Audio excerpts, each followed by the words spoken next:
Bonjour, je m'appelle Didier Artaud et je suis le président de l'association Basiliade.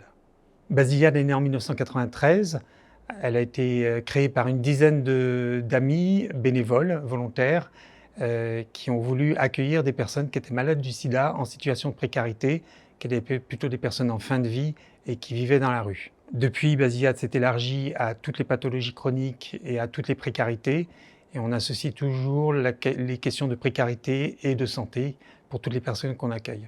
Basiliade repose sur le principe des maisons, de structures à taille humaine, dans lesquelles cohabitent des résidents, des volontaires et des salariés, les trois assurant les trois piliers de la maison. Chaque maison repose aussi sur un quatrième pilier, qui sont les partenaires extérieurs, qui sont en partie les financeurs, mais aussi les partenaires associatifs avec lesquels on travaille sur le terrain quotidiennement.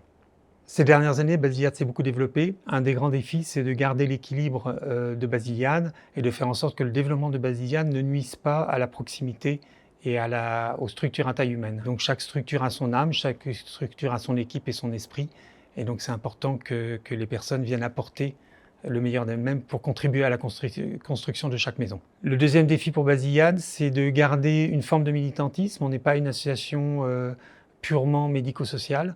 On est une association militante qui se construit et dans laquelle les résidents et les personnes qu'on accueille sont vraiment au centre de notre projet. Et puis la dernière chose, c'est le développement de Basiliade. Quand on arrive à Basiliade, on est dans une association qui se construit, qui se co-construit. Et donc il faut des personnes qui aient envie de construire et qui aient l'âme d'entrepreneur et de construction.